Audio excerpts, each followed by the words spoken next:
Who can turn the world on with a scowl? Who can do a one-man show all about checking the health of your bowel? Well, it's TV legend Edward Asner, who is with us on the phone. He's in the neighborhood with us. He's a 7-time Emmy winner, and he, of course, played Lou Grant, first on a comedy and then on a drama show, the only actor who's ever won 2 Emmys for playing the same role in different kinds of shows. He was also, of course, the voice in the animated movie Up, and how can we forget that he was Chief Abalone in Fish Police. Ladies and gentlemen, the one, the only, the incredible Ed Asner. Shalom, Ed.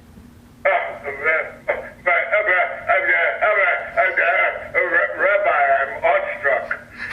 You're the most intelligent rabbi I've ever come across. Well, you haven't talked to me for very long. That won't last very long, let me tell you. But it's an honor, of course, to talk to you. How are you feeling? How are you doing? I feel good. Thank God. Thank you. Feeling? Well, how much do you work at this stage of your life? Because you seem like a workaholic type. Are you still working all the time? What's damaging to me is when I don't have a job. I become a nervous wreck. I begin worrying about the budget. I begin worrying about unpaid bills. And since I have no reserve to draw upon, I need to work constantly. That shouldn't be true. I mean, don't you get residuals every time somebody shows Mary throwing her hat in the air? But I spend them. On what? Tchotchkes. And I know the feeling. So what are some of your... Do you collect anything? Do you have hobbies? I have said noskis. Well, I'm sorry, what was that? Should I have said noskis? No, tchotchkes is fine, but I'm saying, are you a collector of anything? Are there things that you like to buy and decorate around the house? No, I've gone through many phases. Fossils, seashells, stones. Okay. Primitive masks. And where do you keep them? Are they all displayed, or do you just have them in safes somewhere? They're in and out. They're in and out. Okay. Sounds like me and my wife. I don't even know what that means, but you know. I know.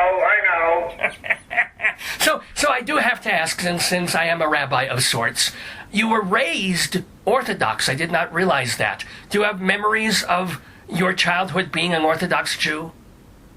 Oh, yeah. Well, it was Kansas City Orthodox. Which means? Kansas City, Kansas. Yeah. So that my father didn't walk to shul. He drove to shul. But he never smoked on Shabbos. Okay. And we had a totally kosher house. He didn't even trust the food at the shul. Really? Mama had to feed him something on her own to whet his appetite. So, wait, you mean, in other words, he was afraid that the shul food wasn't glatt? That's right. And yet he would drive to shul on Yom Kippur? That's right. Okay, this is... Yes, that's right, on Yom Kippur. Now, let me ask, when you moved out of your parents... We're not like the Cousins here in L.A. or New York who live around the corner from the shul. This is true. Well, but back in my day, we used to walk 5 miles back and forth from the shul, and from the post office, and even from the deli. We just like to walk. But so did you completely give up Orthodoxy? I mean, how Jewish, quote unquote, are you now, or were you during your 20s and 30s and 50s and 70s? Oh, I got away. I got away very early. I can remember I come from a wide circle of cousins and brothers and sisters, and the older ones elected to take me to Kansas City, Missouri to see a first-run movie. Oh. On the way, we stopped at a diner that they like to stop at, and I indulged in a pork tenderloin sandwich. And you were never the same, huh? I turned, Rabbi. I truly turned. Oh my God! No regrets though, cause bacon tastes pretty good. I have to admit. Yeah. So do you consider yourself? Eat any of that crap now, of course. Oh, well, now you have to watch everything because, what, you're 86, is it? Yeah. Mazel tov, mazel. And you are, as you say, in good health? Yeah, I'm all right. Okay. Yeah. If I don't worsen any conditions, God knows how long I'll live. Maybe you should live to 130. Not just 120, but 10 for good luck is what should happen with you. So, from the rabbi's ears, I'll proceed. But let me ask you, do you consider yourself atheist, or do you still believe in God, Hashem, and all that? I prefer to think of myself as agnostic. Agnostic meaning, so there's something out there you just don't know? Or not, I don't count on him. Okay, that's fair. That's fair. Well, you've certainly had a good life, Oliver. I mean, whether it's God or whether it's fate, you've gotten very, very lucky in an industry that is not lucky for that many people. No, I know.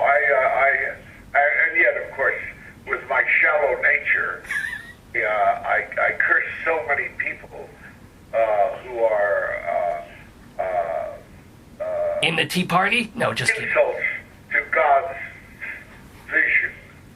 Oh boy! Don't give me the jobs that I need. Wow, I believe me, there have been shuls that have turned me down, and the words that came out of my mouth, I wouldn't even share them with you. But, really? Oh boy, I have my moments. But you're a man for my seasons, I'll tell you. Thank you. So can I ask, especially when you were in your 20s and 30s, were there roles that you were up for that you wish you had gotten, that you tried out for, that you thought were yours, and then... No, I have been very blessed. I have been very happy with what I've been offered, what I've been given. It's just that the supply has run out, and I keep waiting for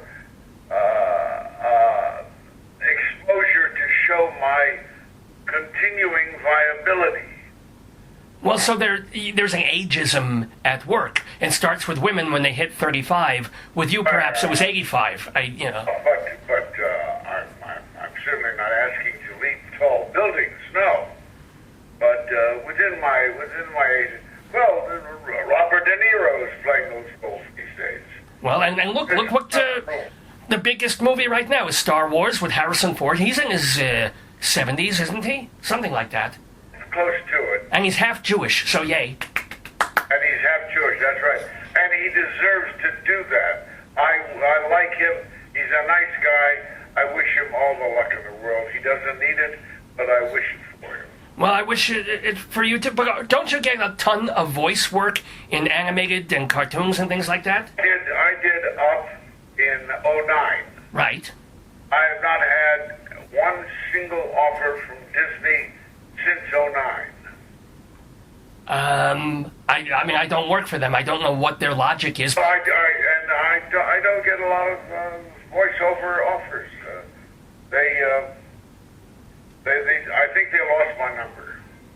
Well, but what about? But you still. I mean, if you go on IMDb, we will still see credits for you every single year, Halavai. So you do get work, thank God. Well, like what? What did you see this year? Oh boy. Wow. I got you, baby. All right, let me check. I happen to be at a computer. You really got it there, huh? Well, yeah, the keyboard is in Hebrew, which makes it difficult. But let me see. Ed Asner. As I recall, you had 3 things coming out next year. Oh, you're under Edward. Sorry, Edward Asner. That's better. Here you look at this. You're in post-production of 3 different things, 2 different things for next year. You're in post-production for Boonville Redemption, where you play a judge. That was produced by Fat Boone. Okay. You got 3 things. Back of Book, Love, Meet, Hope, and Guiltless, which is a short. Back of book is not materialized. What were the next ones? All right. Love Meets Hope. Yeah, we did that. That's a finished movie. Mit Mazel, that was this year. And a short film called Guiltless. I don't remember that. And you were in post-production. You narrated something called Conversations with Conversations with Scleroderma.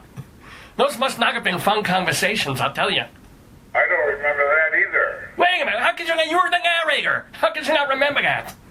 Well, I wish you could cite me a line, I said. Well, what do you say? I think they'd like to have me do that. You see a lot of stuff you see on IMDb.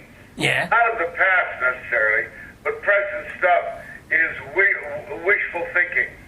Well, didn't you do it? You did a Criminal Minds this year, didn't you? Believe so, yeah. Okay. Maybe you shot it in 14 and it was really, but you're there for that. And The Good Wife, you were on that. This is all just this year. That was last year. All right, well, yeah, okay. And a brilliant performance it was. Have they had me back?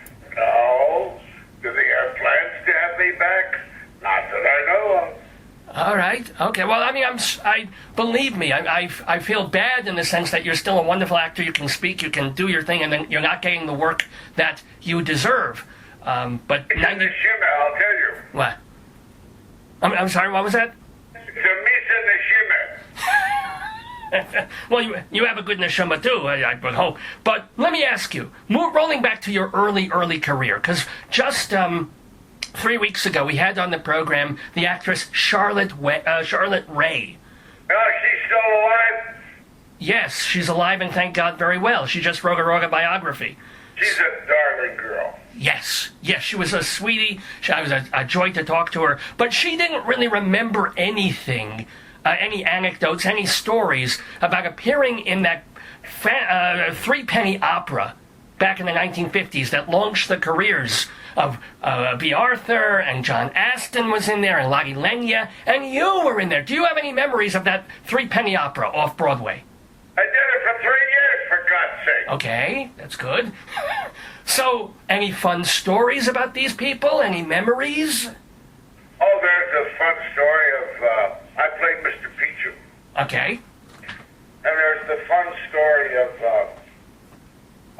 when we finished the first act,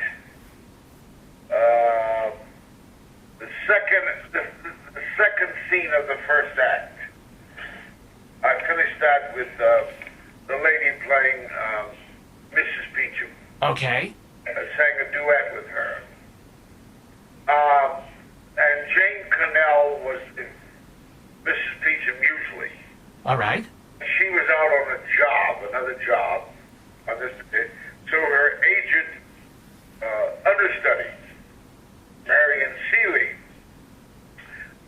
did Mrs. Peachum. Okay. And Jane Connell would always lead me off with the curtain at the end of that, because I was blinder than she was. And so I decided to be the gentleman and lead Miss Marion Seeley off, as Jane would lead me. Okay. Well, on this particular day, I followed the traveler curtain, which comes in from the side.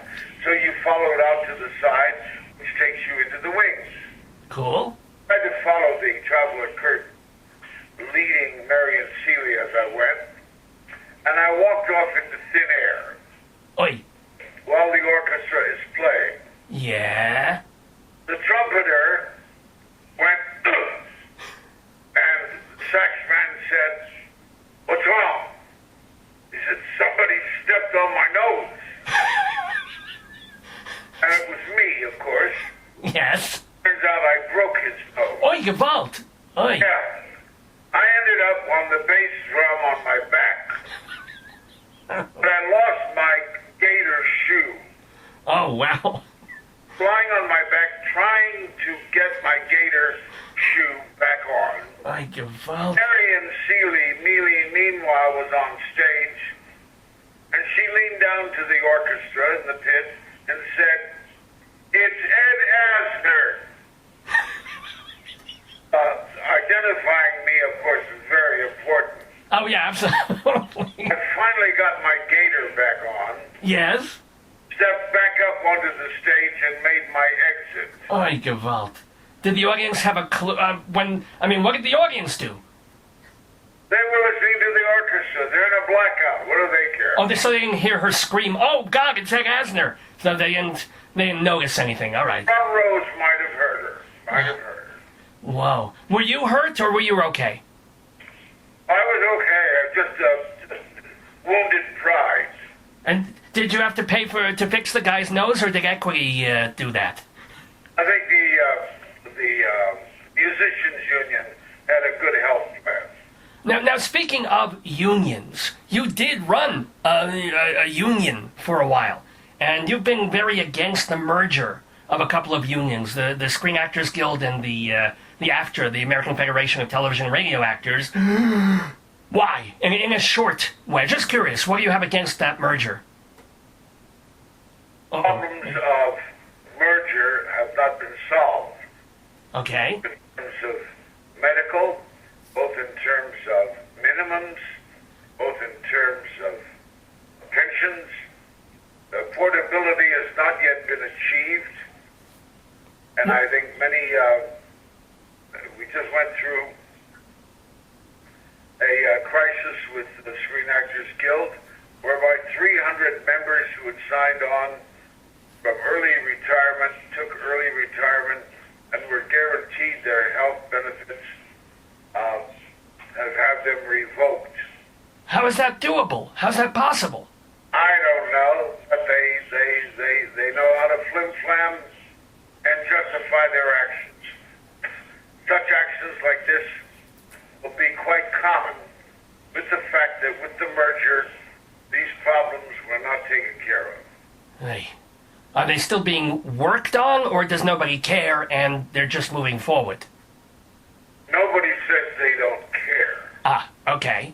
So maybe they're still going to try and help or something. Yeah. Now, can I ask you... Tomorrow, the sun will come out tomorrow. Hey, you know there's a musical in that somewhere? You should... What? Yeah. Really? Really, possibly. And let me ask you also... My song? You're speaking again of theater and musicals and things like that. You're in California. You've been living there for so long. Do you have any thoughts on what they've done to the 99-seat theaters? Do you agree with as a union person with what the union said about actually having to be paid if you're going to work a showcase or not? Or where do you stand on that?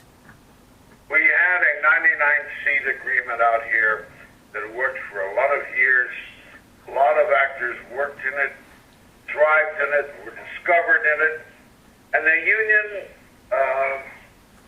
to gratify some angry dogs out there, decided to revoke or alter that plan. I joined in a lawsuit to force the reversal of that decision. And where is that lawsuit at the moment? Still being contested. Okay. Oh, so we can't really talk. I figured you'd be against it, but I wanted to know why. I mean, I guess the union would say, hey, they're actors, they deserve to be compensated on some level. But the actors say, look, we just want to act, we're going to get our faces out there. What's your thinking of why it's a bad thing? You cannot compare any other union and their coverage of individuals with the actors union. Okay.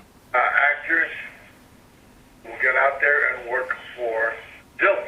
Right. Nothing, nada, garnished. Yes, of course. Show their pretty faces to the public and hope that somebody will like it and take it further. You've got to make an individual arrangement to let actors work, even though it's not according to the union rules pounded out for actors working in other media. All right, but again, when you use the word work, we're talking about unpaid labor if they're doing a showcase. Or maybe, bus fare. Something akin to that. I'm not even sure what the Sure. the arrangements are. But the point is, if it ain't broke, don't fix it. The system was not broke out here. A lot of actors were being kept off the streets by the 99-seat agreement. And it just seemed like a dumb thing to throw the baby. My feeling is that troublemaker. It was a troublemaker in terms of Screen Actors Guild, and that pushed and coerced and convinced the small branches throughout the country to push the merger of SAG and AFTRA into an accomplishment. And I feel New York is behind this move to modify the 99-seat agreement. Who would ever think that New Yorkers would be pushy? Would never occur to me. Huh, go figure. You're an original man, Rabbi. God love you. God bless you, too. By the way, we're talking with Ed Asner. Wife, I want to thank her for being so wise. Oh. Wait, who do you want to thank? I'm sorry, I missed that part. Wife. My darling wife, Miriam Libby, with whom I have 21 and a half beautiful children. Well, 15 are beautiful. The rest, we don't talk about. 21 and a half total. Yeah, we're very busy. We're quite active, as it were. You must be, as they say, spent. Well, thank you. Thank you so much. But let's get back to happier topics. And I'm sure you've been asked this a zillion times, but do you remember your audition to play Lou Grant in the Mary Tyler Moore Show? Oh, Rabbi, you've been doing some background reading. Only in Yiddish, but yes, absolutely. Oh, yes, I remember it. I went in to read for it. So what? I was very impressed with the script. The two producers, Alan Burns and Jim Brooks. Oh, yeah. And was the script by Ed Weinberger? No, he wasn't there yet. Oh, he wasn't part. Okay, because we're going to talk about him in a minute. But yes. Oh, yeah. But so did you? So walk us through. You did it. Did you feel you nailed it when you read it? Are you kidding? No. Read it, and Jim Brooks said, "Well, that was a very intelligent reading." Instantly, my alarm bell said, "That's right, schmuck, but it wasn't funny."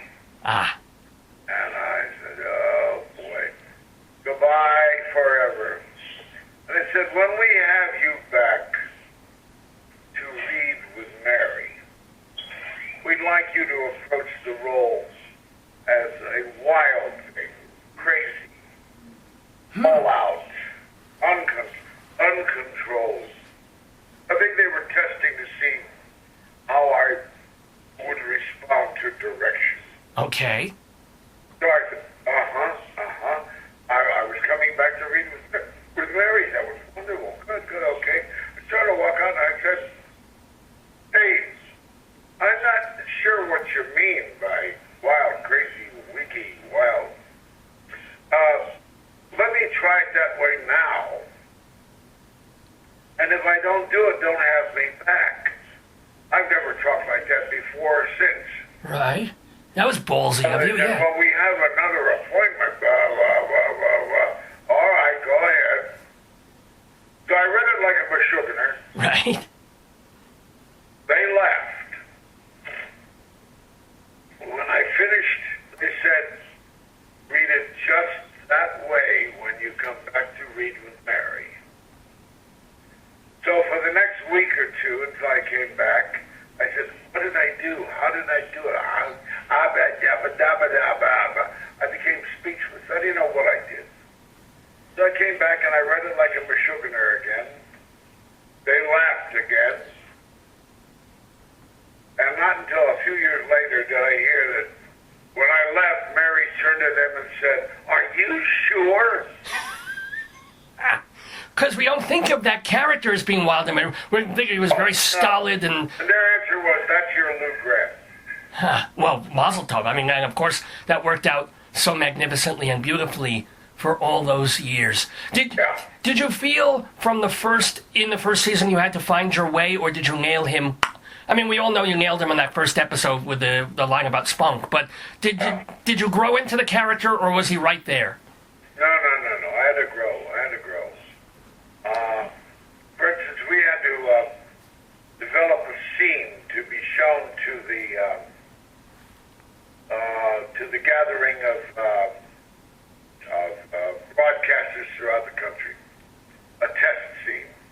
Okay.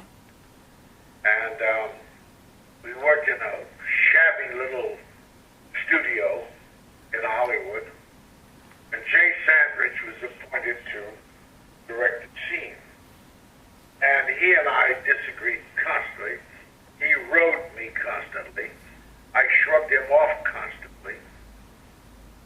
And all I could think of was, well, we're just doing the scene. Yeah. We're going to be doing the series. And once we start to do the series, I'll see to it that he never directs again. So I finally survived Jay Sandrich. Of course, he did 99% of the Of course. shows for the next 7 years. Another, Well, you got on better, I assume. I hope. I mean, you did. midway through, we changed camera, not operators, but camera Positions? No. technicians. Technicians, okay. And new guy coming in, Bill Klein was his name. And Jay and I got in an argument on interpretation of the scenes. And Bill Klein went up to Jay and he said, hey, take it easy with him. You know, he could knock you on your ass. Oh, God. And Jay said, 5 will get you 10 and we have lunch together. Ah. Okay. I don't know if Bill took the bet, but he would have lost. No, but it's nice, you know, it was a professional disagreement. You're under a lot of pressure, there's tension in filming, but when push comes to shove, you respected each other and worked it out. Yeah, yeah. So who would win the argument, though? I mean, you were in front of the camera, so you kind of got to win. I would say, what, 70% of the time? I never took it that far. Oh, good, okay. That far. We either agreed, I mean, we were of like minds, certainly. And Jay's constant reminder, whenever we bitched too much, was, let's show it to them, meaning the producers, and see if they agree, and if they don't, and if they do, they'll change it. And if they don't, we'll try to work it out. And that handled the Yes. problem at least 95% of the time. Now, let me ask you, did you have any trepidation when you were approached to make Lou Grant into a dramatic series beyond Mary Tyler Moore? Did you think, oh, I'll be typecast as Lou Grant forever, and should I do this? Or was it like, oh, great, I get to do serial TV for another few years? No, it was my show, of course. Yeah, well, yeah. And I was under great stricture by Jay and by the producers. Now, you're the only one there from the old show. You've got to carry the banner. You've got to remember who Lou is, what Lou does, what he stands for, what the show stands for, blah, blah, blah, blah, blah, blah, blah, blah. Yes. Oh, yeah, coach. And I went in there. And normally for Lou Grant, I use my brothers, 2 older brothers who were big mouths. I took the big mouth aspect of Lou Grant from them. Although one was the big mouth. But I combined them and came up with this avatar that I drew upon. And in that first year of Lou Grant, I kept working harder and harder, drawing upon that character, but getting scripts that didn't require that person. And finally, during that first year, I finally said, I can't do this anymore. I got to go into myself and find the new Lou. And I did. So, yeah, it became a more philosophical and gentler, to an extent, character. And also you were dealing with the wonderful Nancy Marchand. So, Oh, baby. yeah, was she great? Great actress. A great actress. Did you have any funny anecdotes with I would her? say, I'm sorry. As great as they said the ensemble on great, if not greater. Wow. Wow. And I mean, certainly you contributed to that with your persona, with your talent, Ed Asner. But before I forget, we need to talk about, you are going to be acting now, even though you're not getting a lot of voice work and other work. You're creating some of your own in doing a one-person show written by one of the writers for Mary Tyler Moore. And I love the title, God Knows. Please tell us about this show. Well, Ed Weinberger, who has a host of Emmy nominations. I don't know how many actual Emmy he has, but everybody thinks of him, and he's produced and written for the best, starting with Johnny Carson. Who wrote this one-man show about his own trials and tribulations on a tourist trip, on a tourist cruise to Italy. Oh, okay. The name of the piece that he wrote, which I now hope to embody, is called A Man and His Prostate. As someone who's had relentless prostate trouble since he was 2 years old, I commend you and Mr. Weinberger for that title. But why is it called that? Because that's what it's occupied with. You mean on the boat he's having prostate trouble? Is that the deal? By prostate attack, taken off the boat and is treated by Italian doctors. And most of the piece deals with how they took care of him in a far more exemplary manner than his American doctors had taken care of him. Oh, okay. Now I see. There's your storyline. Did he think of you immediately when he wrote the play? When he said, "Oh, I need somebody to talk about the process." Oh, who better than Ed Asner? I doubt it. He's too vain and selfish. Aye. I'm sure I was an afterthought. Well, then how did you get to do that part then? Well, I think he stumbled into me, and the idea finally hit him over the head. Now, are you worried? I've done a one-man show myself. Are you worried? No kidding. Sorry? Yes, what was it? Oh, look it up. It's called Shalom Damn It, An Evening with Rabbi Sol Solomon. It's a masterpiece, quite honestly. I'd love to see it. Oh, it's on YouTube. Just Google it. It's called Shalom Damn It. All right, you're on. Hours of viewing pleasure. But you're up there. You're on a tightrope. How do you deal with, at any age, let alone 86, going in front of an audience, nobody feeding you dialogue, no ropes, no safety net? How do you do it? Listen, hey, did you ever go to see, what was the duo reading together, the man and the woman? Love Letters? Yeah. Yeah. You ever see Love Letters? Yeah. Well, they read it. Oh, so you'll be on book. I just finished 5 years of doing FDR without... Does Eleanor know? Just kidding. Solely memorization. I have done A Man in His Prostate now, reading it, but you don't know I'm reading it most of the time. And it works very effectively, and you can think of it that it's love letters.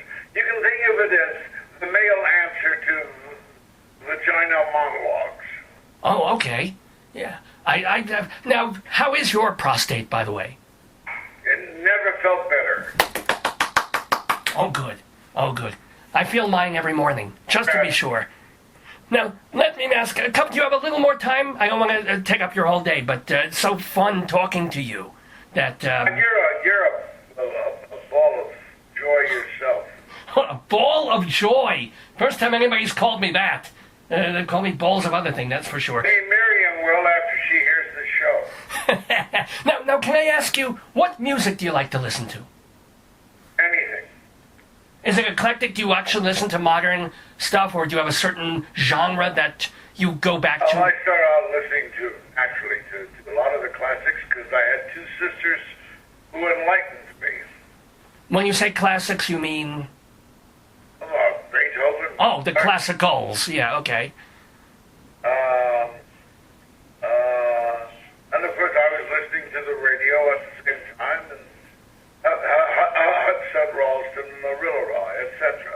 that really is going back. Hot, hot, rah.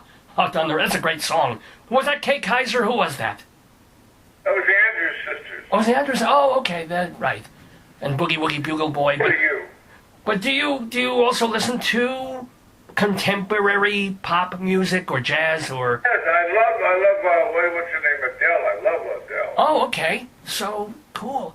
I like, country music has become quite beautiful on its own. Country music? Can't really get into it, I have to admit. Country... Listen to it. I've never driven a truck, never dated a waitress in a all-night... No, I'm not talking about the drivel that fills out the mainstream. But you'll come across the one song that stands out and becomes a hit. That is true. That is true. Let me ask also, on the personal side, you're a single person at this point. Are you dating? Are you still interested in the fairer sex? Sometimes they're unfair, but you know what I'm saying? Well, my darling, that I've been with for about 5 years, has scleroderma.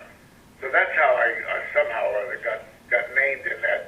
Oh, I'm so, okay. How is she doing then? She's recovering right now from pneumonia. Wow. And I guess it's one siege after another. And I've got to, I feel desperate. I've got to do something to cure her. Well, I honestly don't know, I have to admit, what scleroderma is. It has to do, I guess, with skin, but from epidermis, but I don't know. That's the outward sign, but it shrivels the organs. I could make a joke about my shriveled organ, but I'll be good. But What happened at your breast? then they took off a lot more than they really needed to. You got cheated. I'm sure you did. But do you think your beloved will be better after her pneumonia? Hopefully it was a siege that she survived. Is she much younger than you, your age-ish? I'm going to do the desperate thing, Rabbi. What is that? I'm going to check out John of God in Brazil. I'm lost. What are you talking? He's a famous healer there. Oh, really? Yeah. Are you actually going to do that? I'm going to check it out. So you're going to physically go to Brazil and visit a healer? At least we'll get a vacation out of it. Well, yeah, that's true. No, so at least she's not in the hospital. She can leave a hospital and... Yeah. Okay, well, good. I mean, all right. I didn't realize... I'm sorry, I didn't... If that doesn't work, then I'll shoot her. God. If you actually do that, I have you now on the radio saying it. No, I'm a liar. I've lied through a half hour of talking to you. There you go. Now, one of, I'm going to take a quote out of context here, which is the best way to take a quote, where you said, if we're going to fix the world, let's do it with Band-Aids rather than with guns. Is that a bit naive, considering the world we live in? Uh-oh. Hello? Maybe naive, but does it ring falsely? Kind of. Why? How do you fix the Middle East with Band-Aids? Or even kindness and love? All right, let's go to basics. Okay. The Middle East is a mess that we've helped create, as all the colonial powers have done. They've created this mess. So for one thing, we should pull back and leave them alone. That's number one. Essentially, let them kill each other rather than us. I'm okay with that. What's number two? No, I'm not. Oh, okay. While we're pulling back and letting them kill each other, we then do our best from off camera to try to stop the stupid, senseless killing of each other by the Sunnis and the Shiites. Good luck.